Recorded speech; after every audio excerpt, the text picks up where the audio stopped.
All right. Good afternoon. Welcome to NCSA Live. My name is Phil Wells, recruiting manager here at Next College Student Athlete, and super excited to cover today's topic with you all. But I did want to acknowledge that we're live on Facebook, YouTube, as well as Twitter. And I'm not alone. I'm joined by my wonderful co-host there, Kyle Winters. Kyle, how you doing? I'm fantastic, Phil. How are you doing? I'm doing extremely well. And if you're fantastic, I'm great. Good that we can start in the right direction. We're both rocking the playoff beards right now. I feel like we're mid-playoff form and ready to crush it for the Super Bowl coming up. There we go. There we go. Me and Kyle will be tackling things today. So if you all have questions, please feel free to shoot those right on over. But again, as I mentioned, me and Kyle are both excited to cover today's topic, dealing with the NCAA signing period for student athletes. We'll talk a little bit about what you need to know regarding the NCAA signing period. We'll talk a little bit about timeline, when it begins. We'll talk about the significance of tomorrow, February 2nd, when it comes to the Division I and Division II football. Then lastly, we'll just talk about taking your time in a scholarship process. Nothing to be rushed there, and of course, covering some Q&A right at the end. So again, really talking about the NCAA signing period, right? We've been into it for a little while now. For football, we got things coming up tomorrow. As far as it goes, when it comes to that NCSA or NCAA recruiting signing period, Kyle, coming to you right away. Really talk to us a little bit about what we need to know about the NCAA time period. For sure. So yeah, just the signing period in general. It's the period of time in which student athletes who have verbal scholarship offers, verbal roster spot offers from college coaches. It's going to be with the national letter of intent. It's going to be student athletes who have athletic scholarships. It's the period of time when they're able to sign their national letter of intent. So for many student athletes, signing the NLI represents essentially all the hard work they put into their recruiting process. There are specific time frames and time periods during a student athlete's senior year when they can actually put a pen to paper and actually sign their national letter of intent, which is a one-year agreement, one-year contract that they're going to go to that school, go to that university, and they have a roster spot on that team. This doesn't necessarily take into account walk-ons. Walk-ons are not going to sign a national letter of intent. So this is going to be all student athletes who are agreeing to a scholarship to go and play their sport at their school. So this is going to come from student athletes who have probably already gotten verbal offers before this point, which in a lot of cases may happen a year, 2, 3, even 4 years before the signing period exists. It's a long process going from your freshman year, some cases even before that, your 8th grade year, to the point where you're getting that scholarship offer, which we'll talk more about, and signing that national letter of intent in your actual senior year. So that's kind of the breakdown, the background of just what the NCAA signing period is and what it's for. Absolutely. And I did want to shed light on the actual signing day, which is typically the first day of the signing period. And within that, as far as the NLI, your national letter of intent, which again validates your potential offer that you received from a college coach, once we actually receive the national letter of intent, if we have received the offer, even if it's prior to the national signing day, which again is the first day of the period, we still can't sign it until that actual day comes about. And oftentimes when it comes to, that signing day, that first day where we see athletes signing the letters, making their overall offers validated, so it's an exciting time. We see families, gathering around. We see it on TV, the selection of hats. Usually this is at the Division I program, and it's a huge celebration. And typically it's really what you want to shoot for. But as Kyle mentioned, it's a little bit of a journey leading up into that process. And again, when it comes to the signing day as a whole, now, Kyle, it hasn't actually just started. Outside of football, for most sports, it's actually been around since last year. Yeah, absolutely. Just about 48,000 student athletes every year sign a national letter of intent. And for most sports, it started back in November of 2021. So November 10th of 2021 was the starting date of when most student athletes from most sports were able to start signing their national letters of intent. That's going to go through August 1st of this year of 2022. Sports like football and basketball are a little bit unique.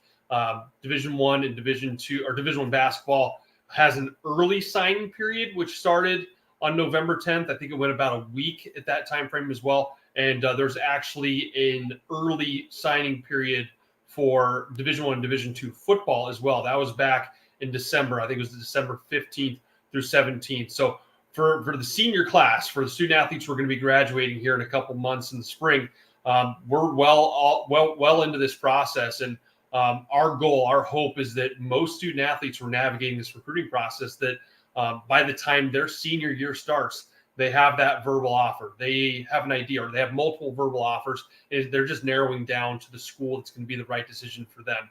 And then by November of their senior year, they're signing that national letter of intent and basically treating their senior year like it's a victory lap for their recruiting process. So when we talk about recruiting, when we talk about signing a national letter of intent, when we talk about getting recruited in the first place, it's often a misconception that that's going to happen junior year or senior year, or in concordance with registering with the NCAA Eligibility Center or applying to schools. But in reality, signing and the recruiting process, that's a longer process. Recruiting starts much earlier and has a lead up of many years usually until a student athlete can actually sign. We'll post a link in there for you guys to check out the NLI signing dates for all sports on our website, so you can get a little bit more in depth on which sports are allowed to sign and when that process is ongoing. But it's going to be during senior year for across the board for most sports. And Phil, we can probably turn back to you for just how impactful the importance of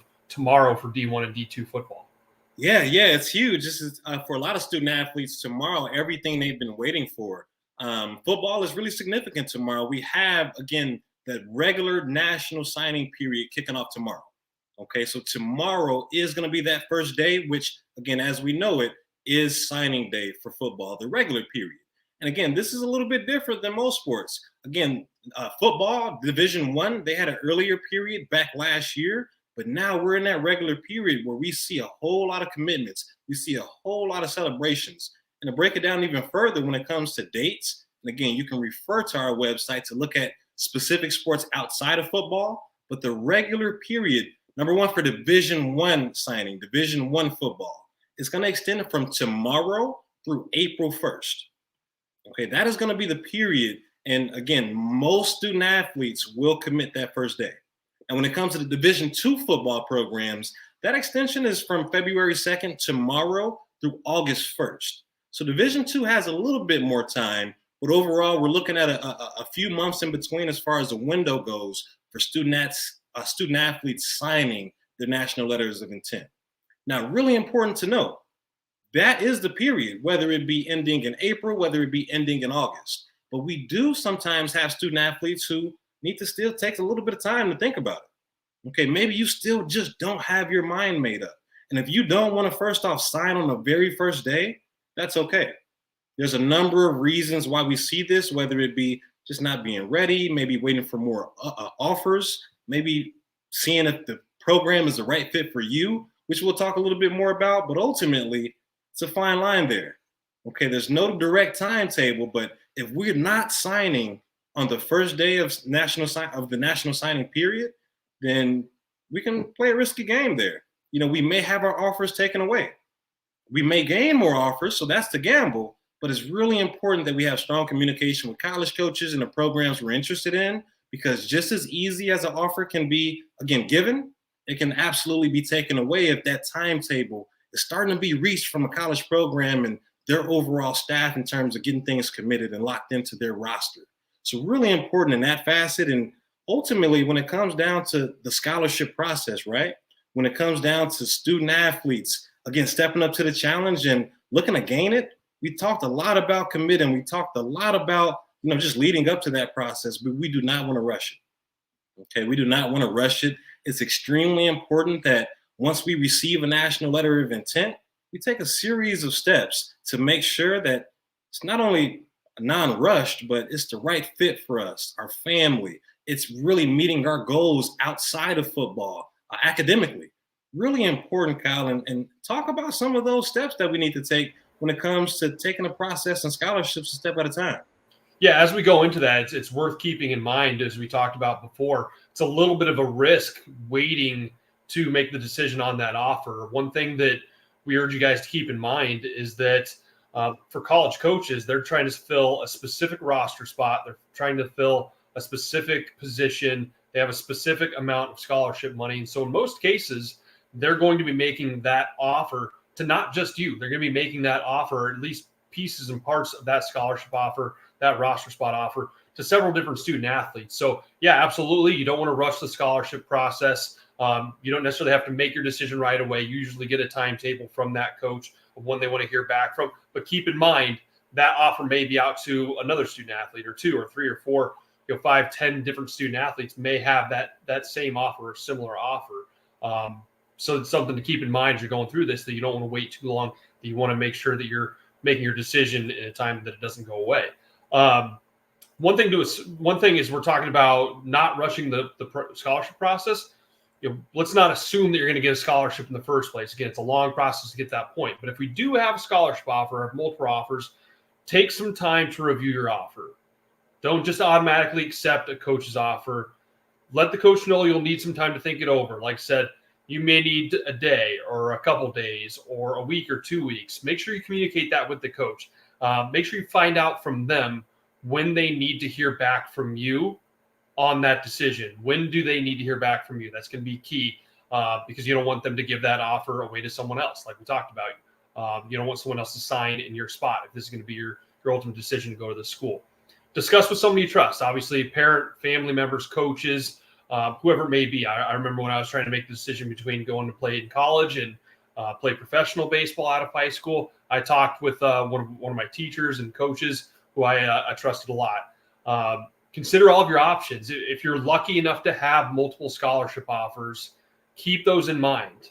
What school is going to be the best fit for you if sports aren't there? What's going to be best culturally, socially, academically? Where you're going to get a chance of playing time is going to be a key for you.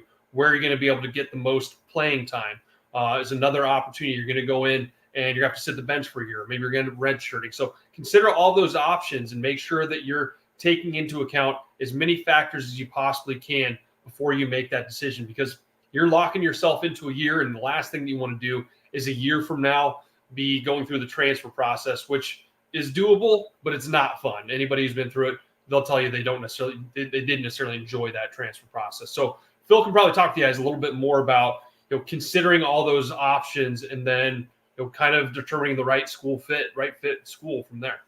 Yeah, absolutely. And I think it's important to shed light on your options, right? If we have options, that's a really good thing. Now it's time to really go through those options and determine, what is the best fit for us. And typically this is even escalated if we're, fortunate enough to maybe get a scholarship offer before senior year, which absolutely happens. We see, in some cases, freshmen getting scholarship offers, sophomores, juniors getting scholarship offers. And at that particular point, it becomes extremely important, if not the utmost, to make sure that, hey, we're not making any rash decisions. If we're looking at getting a scholarship offer early on, we need to make sure our communication with that coach is really, really effective and really communicating our goals and what we're shooting for. Because again, if we get a scholarship offer early on and we commit early on, for example, and again, we have a narrowed focus outside of other opportunities, we can absolutely be doing ourselves a disservice. We can absolutely be missing out on maybe better opportunities. A quick example of this, one of my peers coming out of high school, actually, he committed to the University of Illinois sophomore year of high school. And again, when I came into high school, I thought he was locked into that school. I thought he was absolutely going to that school. But by the time he became a senior, he absolutely decommitted. He found that he had other values that didn't necessarily align with that given program. So it becomes really important that we're doing all the research, even if it happens early on. And ultimately, when it comes to determining the right fit, we want to take a number of different stops. We want to consider the offer. Okay, we will absolutely want to consider it. We absolutely want to be thankful. We also we have to ask the questions. What type of offer is it? We want to really get in depth with, the logistics behind it.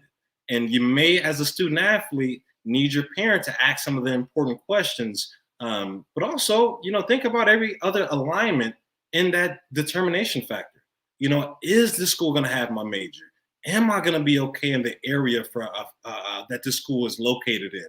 It's an alarming stat, and I can't remember exactly, but it's about over 50% of student athletes who go off to school their first year student athletes return home after that first year because it didn't align outside of the sport. So it becomes extremely important when taking into account a specific program, like, hey, am I going to be happy at this program if I didn't play the sport? Okay, am I going to be happy at this program, away from my family? Can I see myself in that same program for 4 to 5 years? Some of the questions that we have to ask ourselves become extremely important. And ultimately, when it boils down to understanding what kind of offer we even have, that's also just as important. Kyle, we know that when we get a verbal offer, especially, again, early on in our high school career, freshman, sophomore, even junior year, those offers aren't set in stone until, again, we sign a national letter of intent. So that becomes even more important at the same time. Yeah, I alluded to it a little bit earlier. Sports like football, which we're talking about with regular signing period starting up tomorrow.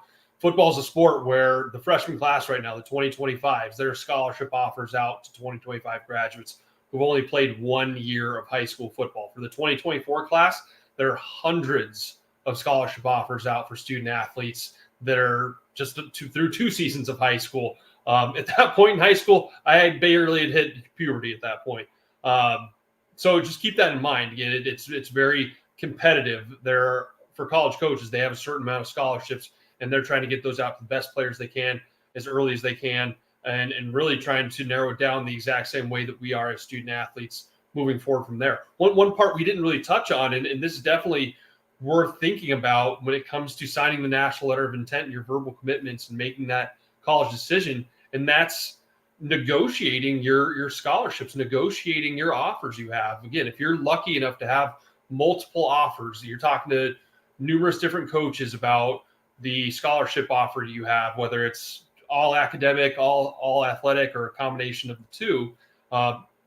One thing you're going to want to be able to do is have some practice or have some experience in talking with that coach or with those coaches about those different offers. And one thing you can do is be willing to talk to them about, hey, I have this offer from this coach. Can we get closer to that? It becomes a business in that sense. So for a 17, 18-year-old kid, it's not easy to do. I had these conversations myself as a high school student athlete. They were not fun. I wasn't good at them. I didn't know what I was doing, but it was a really good experience for me. And it's something that I wish I had known going into this process. I could have practiced a little bit more to have a little bit more preparation and know how to navigate those a little bit more. But also it's a good way to determine, if the school's going to be the right fit. How much do they value you? How does the coach react to you not saying yes right away and to letting them know that, hey, I have these other opportunities.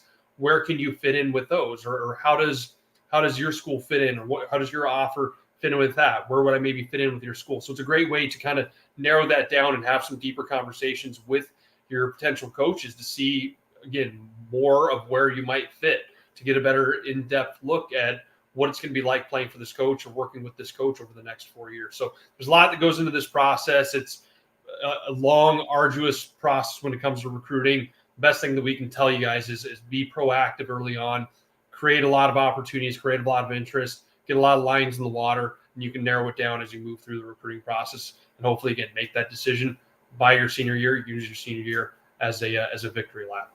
Absolutely. And these are big decisions, right? And parents, we talked a lot about last week. Again, your role in the recruiting process for your student athlete. What does a parent do? This is part of it. This is where a lot of, again, the control falls on a parent when it comes to having, Kyle, some of those conversations with the coach that maybe the student athlete, maybe crossing puberty in some cases, is not necessarily ready to have. Really important. And this can really impact, again, the next 4 years from a student athlete's experience to the scholarship dollar to all of the above. So super important. And ultimately, when it boils down to it, this is an exciting time. Okay, this is an exciting time. A lot of student athletes embark on a recruiting journey, even before high school to get to this very moment tomorrow of signing day. A lot of student athletes do everything in a process for this moment. And again, it's exciting. We see it on TV. We see all the celebrations, but ultimately keep in mind, just as exciting as it can be a stressor as well. Okay, it can be a stressor deciding between scholarships or fighting for a scholarship or knowing what kind of timeline to follow in comparison with college coaches. A lot of that stuff can be a stress for a family as well when it comes to the recruiting process being at the height of it. So ultimately, do not rush it. Make sure you're taking your time in the whole recruiting process, but especially as we're at the tail end, making sure we put a bow on it with, again, the best offer at the best fit program possible. And ultimately, we're here to help. Okay. Again, we have a staff of over 850 former college coaches, former collegiate athletes, and we're here to help you navigate that recruiting process. Reach out to us, go to our website, create a free online recruiting profile. Again, start that journey in the right direction. That way, towards the end of it, when it's actually time to make that commitment, time to make that big decision, again, we can do it from an area of strength versus the opposite. So with that, again, we're going to actually move on to my favorite segment of the show, talking about some of the athletes who are getting ready to cross that line, some of our athletes that have actually just committed. We can roll that on the screen here coming up here. 1 second. We may have some technicals there, Kyle. What do you say? Yeah, it looks like we're still working on pulling those up. So yeah, like Phil said, as we're pulling up those commitments, just keep in mind that that's what we're here for. Everybody's recruiting process is different. The student athletes we're going to be talking through in our commitments, they all had a different recruiting process. No one's was the same, and you hear stories, and there are student athletes who go through recruiting and get opportunities without having to do much of anything, and those are the lucky ones. But most student athletes aren't that fortunate. So continue just taking steps to be proactive and help yourself within the recruiting process. So yeah, we'll turn it over to the commitments here, Phil. I believe we're going to kick it to you to start things off. Absolutely. And what an action shot there coming from Alexander. Huge shout out to Alexander, just committed to Midway University. A little bit of background on Alexander. Joined NCSA a little over a year ago. Has been found or tremendous ever since when it comes to just Alexander's activity. A little bit of background. Again, Alexander is a long snapper as far as his primary position on the football field. I was really impressed with Alexander's profile as far as how he updated things for college coaches. He had a number of videos from game footage as well as skills video with him alone, just showcasing his craft, showcasing his technique. And ultimately, when we talk about the work put in throughout this journey, and again, a little bit over a year's time, Alexander's logged into his recruiting profile over 300 times, close to 320 times, all just looking to garner the interest of college coaches, and super excited and happy for Alexander that he's found his best fit program over at Midway. Awesome. Congrats, Alexander. Our second commitment today, Jacob Forster is headed to Dominican University. Jacob's coming all the way out of California here to Illinois. I'm very familiar with Dominican University. Really good program there. Ton of success in recruiting. He started his process with us in July of 2019. So just about the start of his sophomore year or so, end of his freshman year. But like I said, was very successful in the recruiting process. Very proactive through his profile. 157 emails that he sent were opened by college coaches. Was 3 for 4 with emails open through the coaches at Dominican. They viewed his profile, followed his profile, so had a ton of success directly through his NCSA connection. So another great root commit, and I'll pass it back to you, Phil, for our last commit of the day here. Thank you, Kyle. And Jacob looks like he had that tiger in his eye for sure. Last but not least, we got Zella with a huge commitment over at Anderson University out of South Carolina. Huge congratulations to Zella. Again, taking it back, all effort, all enthusiasm. Zella was a rock star when it came to just her own recruiting process and managing things. I'm looking at her recruiting profile, just tremendous. 366 logins that led to her coming up in 261 college searches. Again, just college coaches looking for athletes just like Zella, and through her, again, resilience amongst the recruiting process and all the ups and downs that can be experienced in that process, she was actually able to get 137 college coaches to view her profile directly. Okay, and we're looking at following her profile under or over 100 coaches in that facet. And these are all different programs that may have showcased the interest in Zella, but obviously, huge congratulations that she's found her home at her best fit program, Anderson University. Not to mention just one of the hardest names I've ever seen, Zella Stratbucker. Holy cow. That's the fantastic, Zella. Congrats. Absolutely. Well, I tell you what, it's a challenge every single week when we see some of the names there, but I think it's something that's noteworthy for us. I certainly enjoy, again, my favorite segment, just, again, being able to kick things off with some of the commits. That's what we do it for. that's what we enjoy seeing. And ultimately, Kyle, it's been a pleasure here kicking off today with the recruiting topics, because obviously tomorrow it's a really big showdown when it comes to the football world, and I'm sure we're going to see a lot of those celebrations. Yep. Hopefully we have some great signings coming through with regular signing period for football tomorrow. If you guys have any, send them over to us. We're more than happy to shout them out for you guys. So let us know anything you need in recruiting, and we'll talk to you guys next week, same time, Tuesday, 2 p.m. Central Time in the afternoon. Have a great week, everyone. See you all.